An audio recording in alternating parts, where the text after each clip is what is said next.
Hello. Today we're going to talk about why and how you should work out every day.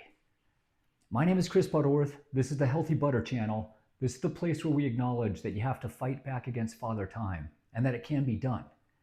I feel great today at 56 years old compared to how broken down I was when I was 50. And I'm trying to share what I've learned over thousands of hours of research and trial and error. There are some things that have made me feel great and some things that haven't worked as well. And let's talk about them. Working out every day is one of them. And when we say every day, you're going to take days off now and then, but it shouldn't be long rests in between. I probably work out 28, 29 days a month. There's a weekend, something comes up, or there's a busy day at work and maybe I give myself permission to miss one. Sometimes I do yard work and I count that as a workout, but ultimately I'm working out almost every day. What I've found to be true is that motion is better than inactivity. Doing stuff, moving your body is better than sitting still. And the workouts that we've designed they put a focus into certain types of movements and keeping in balance.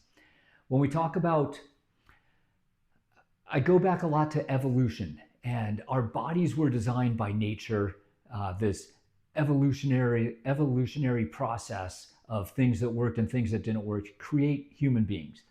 And we have certain abilities, we have things that we're good at, and we have things that we're designed for. There's a reason why. Think about the people that you know. You probably have a cousin or a brother or somebody you went to school with. You know somebody who's a farmer or a rancher or a construction worker. People work in factories, people work in warehouses, and they have to lift stuff and move stuff and be on their feet and carry stuff. And they do that for an 8-hour shift. A farmer might do it for a 12-hour shift in the summer. You got to get everything done while the daylight's out. These are not super people. These are not better human beings than the rest of us that have office jobs. They just have learned that they can move their body. We have developed the ability to sit for hours at a time, which is really not good for anybody's body. The other thing that they do is that these people do not try to do 1 rep max. They do not try to do a full weekend warrior, let's play at our maximum intensity for 2 hours and then be extremely sore the next day. They're doing reasonable amount of lifting over and over and over again, which is exactly what our bodies were designed to do. Bodybuilding, the era of max lifts, the era of, I remember when I was younger and you're in the gym and you always had a spotter. Come on, one more, get one more up. And then they're helping you. You get to the point where your muscles just can't move anymore, can't do any more reps. And then absolutely you need some rest days. You do chest and try, and then you can't do it again for 4 or 5 days because you're absolutely spent. Well, as we get into our 50s, we don't need that. Father Time is working against us. Getting up in the morning, there's always something. We're fighting just to feel good. We don't need to, on purpose, make our bodies feel worse. So, what can we do to have good workouts every single day? There's 3 things to me that are really specific. One is to use lighter weight. We're not showing off. Nobody cares whether you can lift 80 pounds or 70 pounds or 40 pounds. It doesn't matter. There are very few people, I can't think of anybody personally. There's nobody that I know personally where we get together and we're all impressed by how much somebody can lift. Who gives a rip? Lift what makes you feel good. For me personally, as an example, my club workout right now, my single arm club workout I did yesterday is a 15-pound club. I have done a cycle with 17.5 pounds. I even did some work with 20 pounds. And I could pick up a 20-pound club and I could do mills with it. However, it's very hard. I can't do very many. After 5, 6, 7 minutes, I'm going to be completely wiped out. And there's a huge risk of injury if I'm off by just a couple of degrees on my technique. I have the opportunity or the higher risk to really hurt myself. No need. I do a 15-pound club. I can do 24-minute workout with her, 24 rounds. It takes me about 26 minutes, and I feel great. From the very beginning, I feel the weight as I'm doing my workout. It's not like it's light. It's just lighter. It's enough to give me a workout. By the end of my first round, by the end of six rotations, 6 different exercises, I'm completely sweaty. By the end of the workout, I'm soaked and I'm fatigued and I'm glad the workout is over and I have a smile on my face and I feel good about having done it. And I could work out today. I'm going to do a Mace workout today. I'm not sore in my shoulders or my triceps or my core. Like, I have no leftover negative effects from yesterday's workout. I felt great last night. I feel great when I woke up today. And it doesn't matter first of all, nobody else that I know does club workouts. So if we're sitting around talking, whether I tell somebody I'm doing a 20-pound workout or a 15-pound workout, in my mind, I'm thinking, man, that 20-pound, I'm a beast because I was able to do 20 pounds. To anybody that works out with dumbbells, they both sound light. Who cares? 20 pounds, 50. So do the weight that's right for you. It needs to be challenging enough that you're sweaty, you're breathing heavy, you can feel the weight, but don't beat yourself up and then be able to go again the next day. The second thing is make your workouts fun.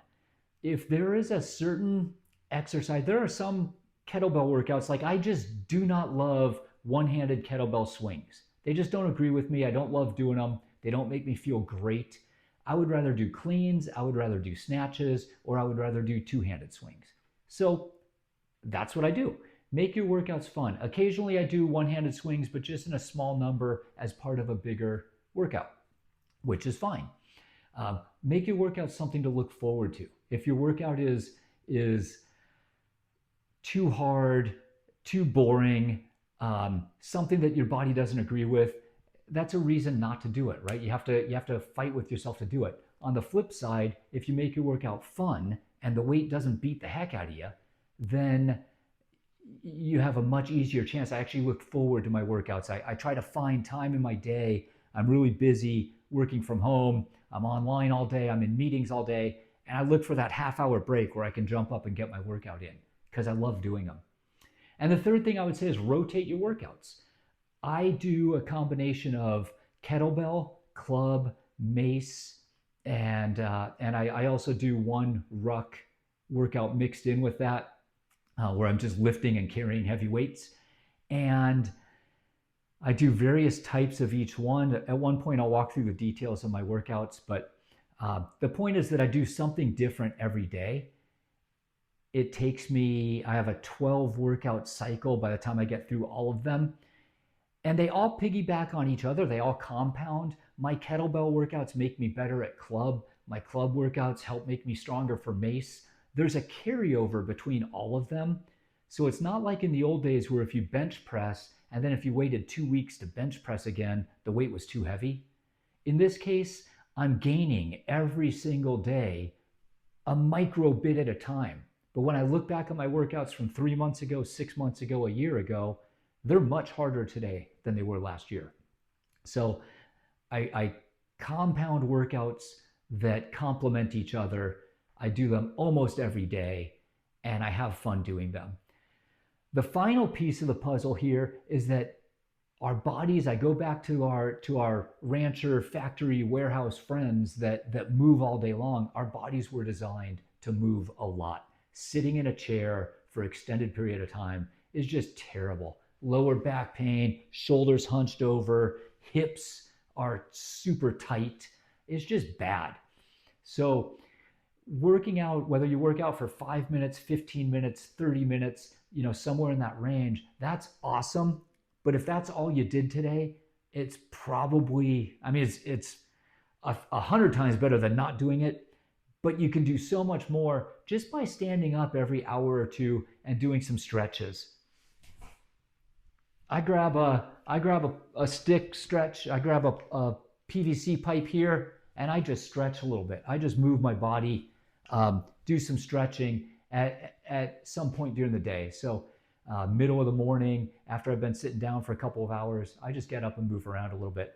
And if I do that in the if I do that in the morning and in the afternoon, and I get a workout in, and I walk my dog later, um, I'm hitting these movement points throughout the day, so I'm not just sitting there all day.